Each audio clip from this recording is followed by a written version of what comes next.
Ana yagenda nayanika olugoye ku waya ng'enkuba etonnya. Enkuba olwatonya ekibuyaga waya ya 3 phase yawumulira ku waya. Kati ono bwagendayo n'akwatako n'asigalako. Omulala naye n'agenda naye n'asigalako. Eyali agenza okudduukirira oli asoose naye n'asigalako. Owokusatu oba yakuba oli muggo. Kuba alina mubisi. Nenga mubisi. Kati n'asigalako. Kakati kitegeeza ki? Nti family yafiirwa abaana basatu. Bantu basatu. Ko kabenje kamu. High voltage wire eyo. Getugenda kukiraba how bad it is. So omuntu singa abagenza okuyamba omuntu akubidwa amasanyalaze gano ag'amaanyi alina okubeera omwegendereza aleme kubeera wakubiri kwago gwe bakubye mu ngeri y'emu. Amasanyalaze gano ag'amaanyi singa gaba gagudde wayange egudde ku ground gakola ama ring ey'amasanyalaze. Waya egwa wano naye yinza n'okukola mita namba ey'amasanyalaze okugyetooloola. Kati nno mmwe abalima mu nnimiro nga 3 phase ekuyita waggulu nkusaasidde, kubanga waya eyo weegwa wansi eyinza okukola mita namba eyassaako ey'amasanyalaze agagyetoolodde kuba y'amaanyi. Era singa waya eyo amasanyalaze agagyetooloddeako singa ogezaako okusembereraawo ate singa kiba kakutanda nti ettaka liba libisi, ettaka kwegudde nga wabisi, awo oba singa kakutanda negwa nekwata ku mazzi, omulimi ayimira mu bigere oba alimira mu gambutusi ezirimu ebituli alimira mu gambutusi nga zirimu amazzi naye nga gasobola okukwatagana amazzi agayebweru amasanyalaze gano osobola okuba ng'oli eri naye olw'okuba ettaka libisi, ettaka lirina likwatagana libanga waya naye gakukuba naye ng'oli eri wala olw'okuba nga wonna waki wabisi. Waya ekonye ku mazzi ate waya etwala amasanyalaze g'amaanyi. So batukubiriza nti omuntu nga amasanyalaze gamukubye ng'omulaba, the best thing si kudduka kumukwata, best thing zikuyita kukuba nduulu kola ki abamanyi amasanyalaze ago bagajirako bagajikubanga oyagala okuyamba omuntu oyo bayina kujjako maki masanyalaze transformer we abamasanyalaze bo bamanyi ekyo kukola. Amasanyalaze bakole batya bagajjeko we mujja ne muyiikawo mwenna gabakubye. Kitegeeza ki? Singa omuntu ono aba akubiddwa amasanyalaze nga avudde waggulu, katugeze kale abadde tugamba abadde akwata ku transformer, abadde akola ki? Abadde amafuta batera kubamu oyiro, abadde ba oyiro, oba abadde alinnye muti ne gugenda ne gukoona ku ki? Naddala emiti gino egy'emiyembe n'ejjambula gyetumiikiriza ogenda ku ttabi n'eriwa matuka ate n'erigwa ku waya ne gikulya kumpi ne waya. Bawulira nnyo nga bayomba amasanyalaze bajja we balaba 3 phase ng'egenda yita wano, abasajja batema emiti batema emiti no nga basajja bannaye batemye emiti jangi bategeera kye bayita amasanyalaze ago. Singa omuti guno gukula engeje guba omubisi nga gulina swapu munda ne gukona ku waya eyo, ogwo omuti gwonna gufuna amasanyalaze. Ogukwatako ogulinya ogukola ki? Amasanyalaze gakuba bantu gaba gagasi. So kitegeeza omuntu singa ava amatuuka eyo waggulu n'agwanga amasanyalaze gano ag'amaanyi gamukubye, ensinga ayinza okuba nga tasigazza bw'omusanga ng'agudde wansi. So topapa kujja kumukwata kusitula kifuba twala ensingo ng'erengejja, olina okuyambibwa kuba ensingo ng'emenyese omuntu aba alina okuyambibwa. Abaana bali so prone okubibwa amasanyalaze gano ga 100-220 volts ewaka, gasangibwa waka. Mu baana abali mu myaka 12 n'ejawa n'emyaka egika wansi wansi w'emyaka 12, omwana w'emyaka 12 aba mu P7 12 abera mu P7. Kati abaana okuva ku P7 n'okudda wansi ebintu ebikwatagana n'ebyomu nnyumba household appliance zi extensioni zikubye abaana 63 ku 100 ku baana abakubiddwa amasanyalaze bakubye amasanyalaze ago ga mu nnyumba. Bintu ebyo ebyawaka mulimu n'amasanyalaze ngagana getuyisa ku kisenge ziyita wall outlets zikubira ddala abaana okutuuka ku bitundu 15 ku 100. So kitegeeza ki? Awaka amasanyalaze gawaka gakuba, twagambye gakuba gatta nago singa gasanga omuntu nga alina connection ey'ettaka. Olina seminti ewaka, seminti mubisi, seminti nera nekundi zino obujo tiles wabisi okutte kuwaya amasanyalaze. Kati high voltage gwe gyofuna yattaka, ettaka amasanyalaze geririmu mangi nnyo. Kati kawaya kano kokutteko ne gawa amasanyalaze matono gayinza okukukuba bw'abanno. Kati ngakubira gwe omuntu omukulu n'osooka n'owungamuuko, kati omwana ono muto engeri omubiri gwe gye gukyali omuto gaba gasobola omutta. Newankubadde tugambye nti ag'omu nnyumba ate si mabi nnyo kuba gakkuba tegatuteekako maaka nti gayingiridde wano gafulumidde wano. Naye alaba abaana abakozi ba factory abakubibwa amasanyalaze gamukuba era tunoonya we gayingiridde ye contact wagakutte ne we gafulumira gayokya nnyo wagayingiridde ne gookya nnyo we gafulumidde. Naye gagenda omuntu ogemulira avaamu akasunga yosusu lwonna luyidde nga yenna afuuse wa black. Kyetulina okumanya nga batwogedde ku masanyalaze gano agali man-made ne lightening eggulu laddu nayo ekuba, naye tulaba nti tugendaganya nnyo mu nsi ez'ebweru kubanga zezirina research. Bo e Bulaaya onakwadde balina lightening conduct bafiirwa abantu 50 buli mwaka ng'eggulu lyeri bakoze eki lyeri bakubye. Naye ng'ate waliyo abantu abasukka mu milioni 8. waliyo ebisukka mu milioni 8 nga eggulu likubba emirundi egisukka mu milioni 8 kumpi buli mwaka. Tulaba nti abantu batini abafa olw'eggulu nga libakubye naddala mu mbeera eno eya bulijjo eya leero nga abantu bakozesa lightening conductors. Lightening eno nago masanyalaze agava mu environment gayinza obutakula gamabwa wegakuba lightening tekula gamabwa naye esobola okutta kubanga ezikiza omutima. It arrests the heart. Cardiac arrest. Gakuyitamu sho omutima ne gusirika. Sho amawugwe ne gasirika ingola gye kuba. Eggulu we likuba bagamba osigala nga kuba omutima gusirika n'amawugwe ne galekera awo. Amawugwe gassa in out. In out. Bagakuba gasirika. Kitegesobora kyalina bulamu. Oba tokyalina bulamu. Jera tabamu tubawulira nga bagamba bradwe bakubye naye nga tebalamu.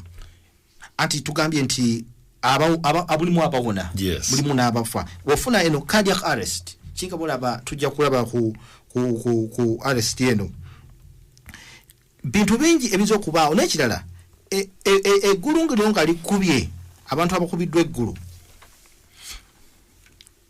oli muyitamu lireeta masoze oba ebinywa byo okuwaga olw'okuwaga ebyo biyinza n'okugwa n'abufodo n'agwa n'abuuka n'agwa kinga amasanyalaze n'agakubye oyinza okulaba olinga ekintu n'akikasuka eri naye n'agwa gyakoze atya gyagudde. Amasanyalaze gano aga lightening olw'oyagala okumanya amaanyi gaago ng'ogalabira ku muti bwe gajja ne gayita mu muti olw'okuba gulina amazzi munda muli agoyita mu tree sap ng'ate lightening eno eba eyokya nnyo eba n'amasanyalaze nga high voltage gayita mu muti omuti ne gujja gwonna ne gukala era ogona gulaba nga guvaamu omukka gule gukuba omuti guvaamu omuki omukka. Kati naawe kitegeeza nti singa eggulu lino liba likuyiseemu ne likusanga nga oli mu bigere nane katonda mutuufu yakuuma eggulu magutu batambula mu nkuba wano batambula mu ki bazanyira mu nkuba ababumba buloka batabulitaka mu nkuba yes singa obadde mu muti ogwo eggulu gwe likubye toyinza kuwona singa nga weggamye kuba bomuti ne guli guyitamu egundi eba y'amaanyi nnyo eba y'amaanyi nnyo eyitamu tulaba nti olaba n'abantu abamu just singa abadde afunye nga amasanyalaze gayase nafunako flash y'amasanyalaze nga gamupi ne gaka kumpi naye waali oba olugoye ne lukwata omuliro baki era bafuna ebiwundu ebyenjawulo so amasanyalaze oba ga mu nnyumba oba ga high voltage oba ga lightning tulina okugegendereza kiki ekiraga nti omuntu akubiddwa amasanyalaze omuntu akubiddwa amasanyalaze ayinza okuba nga talina kiwundu kyonna ku ngulu yadde oba ayinza okuba nga ayina amabwa agamukoze batya agamujjule nkolaba yenna ayidde avaamu n'akawo ak'omukyomo naye omuntu sebe yakola omukyomo obuulira nga awunya ddala ng'alinga agwe batadde ku ki ku muliro naye abantu abamu bajja omutima gusirise cardiac arrest tulaba abazanyi b'omupiira ng'agudde ne baga yafudde cardiac arrest omutima gwesiba baba balina okujja bakupike ekifuba ati awo ne twagambira first aid gobeere wekwasako omuntu nga amasanyalaze gamukubye waya yiye ekyamuliko naawe osigala awo wategereje kugamba tugenda okola so abamu babeera n'ebiwundu nga byamaanyi naddala amasanyalaze we gakutte with electrical source underground tugambye amasanyalaze we gakwatidde yeyo wasooka okubba eno ku bigere amasanyalaze gye gafulumira okugenda mu ttaka nayo gakuba nnyo ebiwundu bivaayo nga byaki nga byamaanyi era omuntu ku mikono ku bibatu n'ebigere n'omutwe kuba oyinza okuba nga otambula waya nekwekoonako n'emikono egyo egisinga amasanyalaze we gakuba gayitamu paka ku bigere kyasoma kibakukubiriza tobeera mu bigere era obakola mu masanyalaze bakugambira obabeera n'engatto zaabwe tobeera mu ki tolinnya ku muti n'engatto yes kubanga we gakuba you must insulate amasanyalaze we gakuyitamu ne gagata n'ag'ettaka oyinza okutawona ekirala ng'ogasseeko bino ebiwundu bye bafuna baba ne injuries endala era olw'okuba nti amasanyalaze gakkuba gakuleetera okuwaga bambi abamu bawaga ate bagenda ddala amasanyalaze mwennyini waliwo mwendi gye mmanyi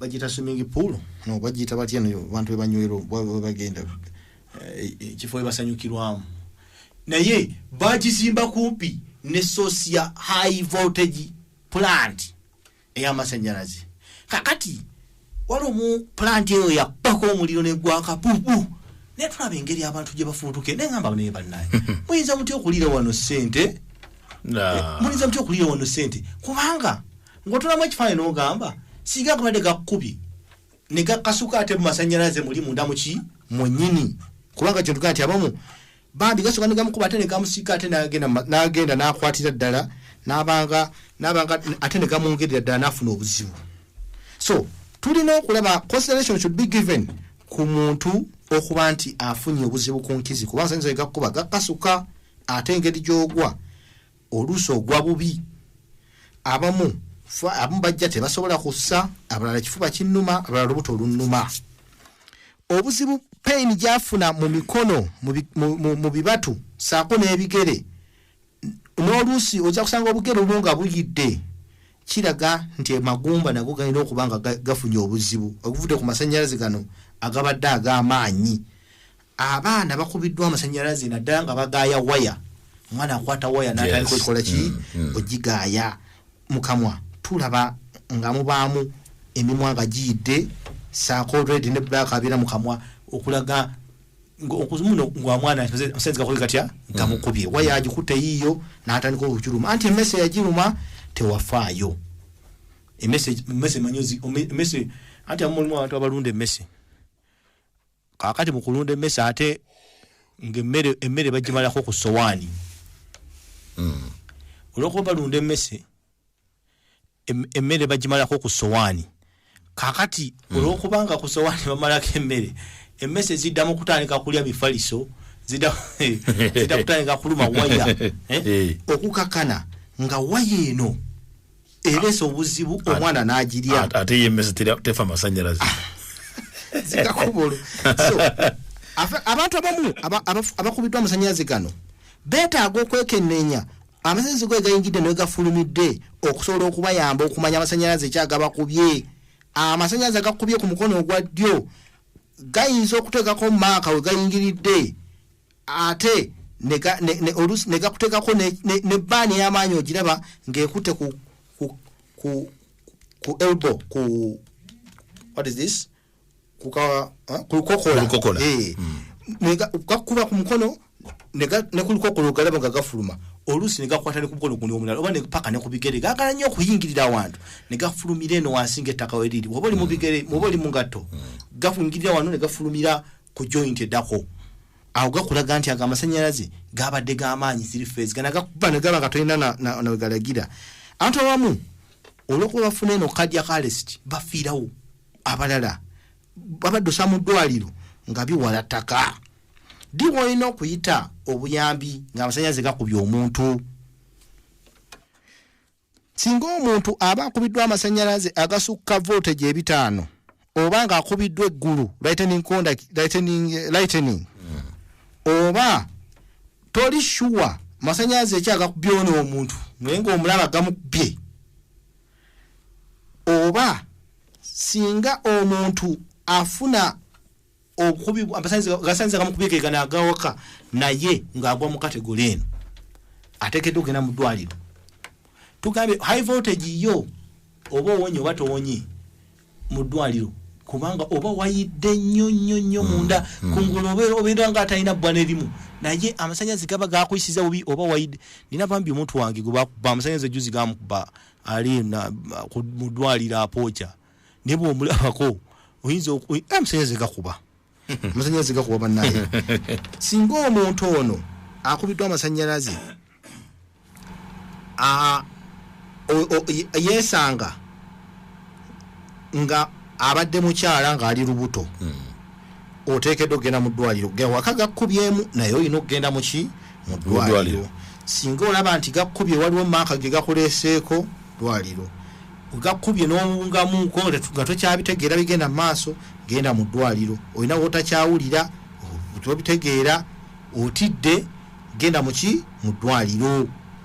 Biki bye tukola okuzuula amasanyalaze nga gakubye? Tasize tukola ku muntu ngazze omuntu singa abazze nga amasanyalaze gamukubye tumukebera ebintu bingi. Tusooka tumukuba ekifaananyi ku mutima gye bayita ECG tuteekako waya ezo ennyingi zetuteeka mu kifuba ne tulaba omutima engeri gye gukolamu. Olw'okuba gano amasanyalaze gaba mangi gakyankalanya amasanyalaze ag'omutima kuba omutima nagwo gutambulira ku masanyalaze. Kati gano ate gajja ne gagukuba ne gaguzirisa gakuba ne gagusirisa. Kati twagala omutima gukola gutya ne tukebera omusaayi ne tukebera tulina test zetukola okebera olwa maaso zoononese tukuba n'ebifaananyi okulaba tufunye fracture yonna. Kituufu omuntu akubiddwa amasanyalaze asobola okujjanjabibwa. Omuntu ng'akubiddwa amasanyalaze nga mu nju agataleeta buzibu bungi ku lususu n'omubiri gwonna, singa aba agenze mu ddwaliro asobola okuwona. Omuntu ng'akubiddwa amasanyalaze nga g'amaanyi three phase amangu ge munkwata ne mumutwala mu ddwaliro obwangu mukozesa n'obwangu bwe bakozesa okugezaako okumutaasa omutima guddemu gukube bamutekeko amazzi bamuyambe bamukole kiyinza okuyambako. Naye nga abasinga kisinziira ku muntu gw'ofunye high voltage nga yakukubye abasinga tebatera kuwona nga gakubye bulungi. Abamu kati gankubyeko ne munange mukama ayina enkola gyakolamu. Oyinza okusanga gwe waya tukijja okutteko naye nga bwe yagudde n'ekola ringi yayo eya 1 mita amasanyalaze gaayo gwe wanozezzaako ku 1 mita yayo nga togituuse nako tegakkubye bulungi kugawulira. Ddagala ki lye tuwa abantu ebiwundu bino bwe biba bitono tubijjanja ne tubiwa ne antibiotics. Bwe biba byetaagamu n'okusala n'okulaba ebifudde ntukola ki ne tubijjako. Ebirane yeetaaga okuwa amazzi, yeetaaga okujjanjaba, amaaso agamu gaba gonoonese, amakumba gaba gonoonese, organe ez'omuntu ezisinga ziba zoonoonese. Tuyinza tutya okwewala okukubibwa amasanyalaze? Omwana ali wansi w'emyaka 12, amasanyalaze gasinga okubakuba gava mu gundi power cords, baziyita batya zino ez'okukisenge, bono busoketi. Omwana ajja n'akati n'akola atya, n'asonsekamu ateka mu sumaali. Era twa soketi zino bakakolanga olina kunyiga waggulu buno buke wansi. Babukola lwakwewala baana. Omwana ajja n'akantu n'asonsekamu naye akako kayononeka n'okaleka katunula bwe kati wateka mu kyaja n'emenyekeramu. Nakati katekayo waggulu wano wabikule. Omwana ajja bwati n'asonsekamu akantu oli musanga nga alinga bwali. Tugambye replace any cords that have broken or cracked external covering. Nti waya yonna oba socket yonna eriko obuzibu gijjeemu, waya ekaddiye gijjeemu. Tokkiriza mwana kuzannyira wali waya y'amasanyalaze oba kuzannyira wali extension. Limit the use of extension. Ate obeere sure nti zino extension amasanyalaze ago gali household. Kati n'ogwabba amasanyalaze ng'otapinga ku 3 phase.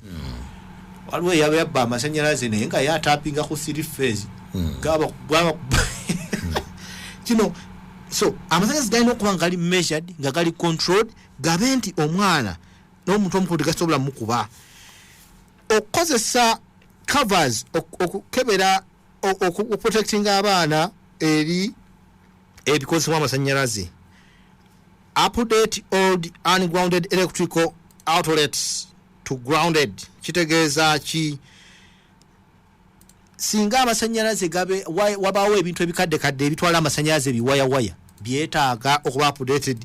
Ne gende eno ebiyitawo awali amazzi fuse waya kikwatagana ne waya yonna terina kubeera kumpi na mwana, ina kubagwa ate ino kuba insulated ngeri cover. Neno n'abana ababeera mu camp meeting nabo beetaaga okugamba camp meeting zino suzigendamu. Oli n'azimba etent nga agisimbye wansi wa waya kyagwa wali kajjansi twakiraba. Tugenda mu camp meeting, amasanyalaze gateekeddwa agobagambye kola ku masanyalaze alina okubanga agamanyi bwekiri, alina okukola professional amasanyalaze kubanga amasanyalaze gakuba, amasanyalaze gakola gatya gatta. Tugambye omwana asukka emyaka 12, amasanyalaze agasinga okubakuba gava mu kwagala kuzuula na kukola bintu bya muzannyo kugenda eri kukwata ku waya z'amaanyi na high power systems ezo.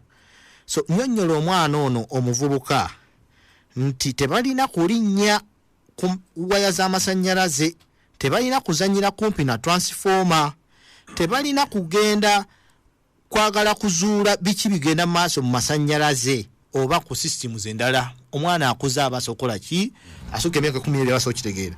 Abantu abakulu ekitinga okuleeta obuzibu oba common sense kitegeeza kireeta use of common sense kigamba kukendeeza amasanyalaze okukuba. Abantu abakola n'amasanyalaze balina okukebera nti amasanyalaze tegaliiko nga tebanatandika kukola.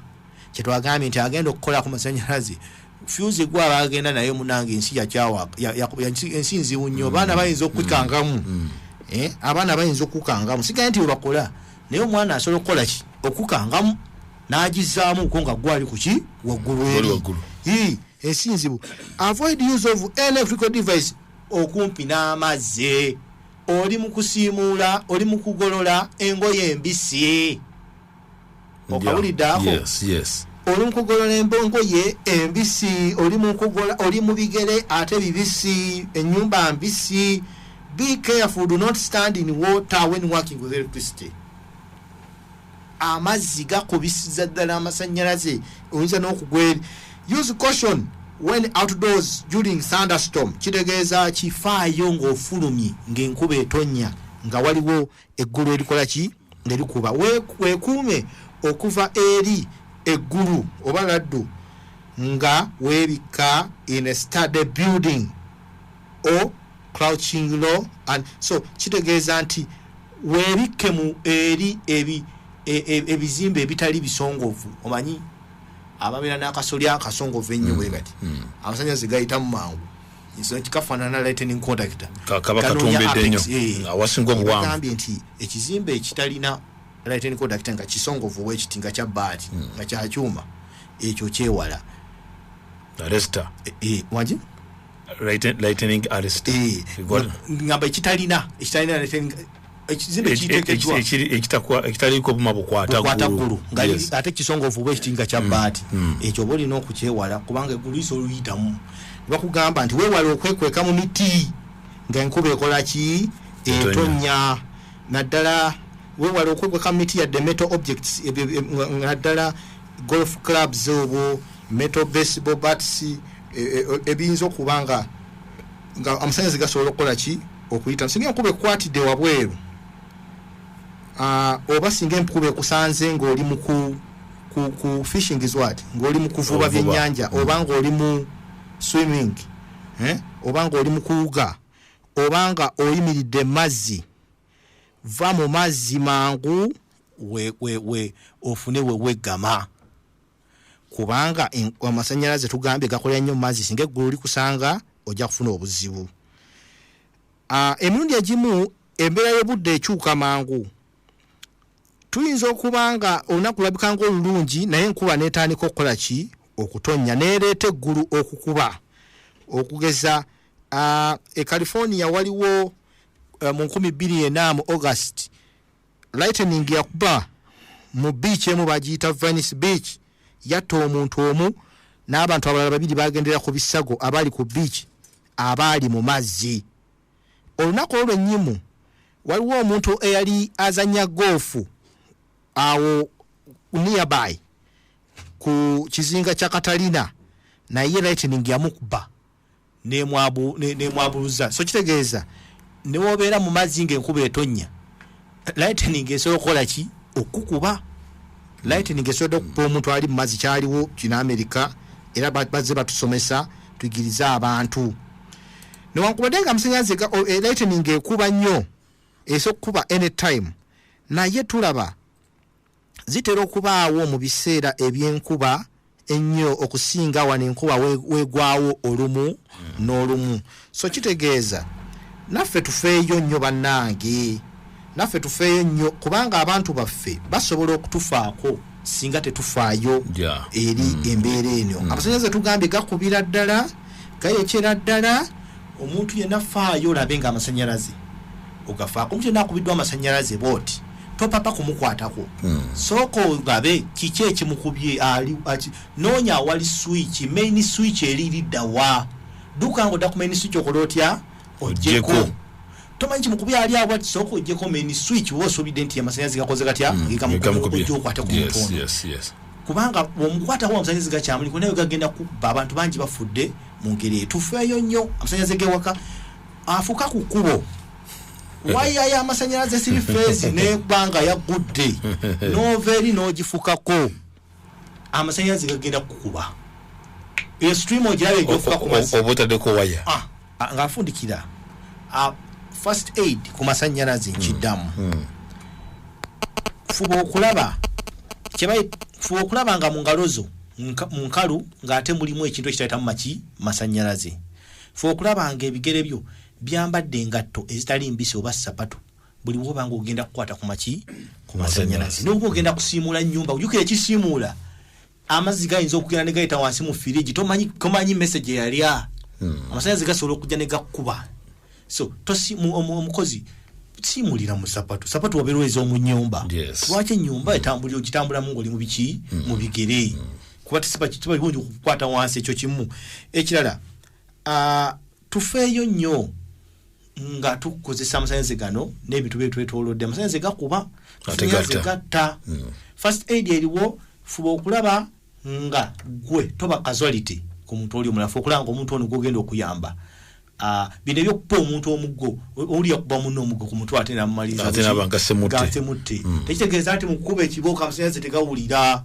bategeeza ogira omusindike otaase omujje kuwaya sikumukuba kibooko sabooli gakuba kibooko bagamba omukuba kibooko amasanyalaze ne gamuvaamu banange tubagaliza mubere bulungi tufe ku masanyaze gano wicha jatu ja ku first aid endala mukama bere namwe we wow mukama bere namwe we wow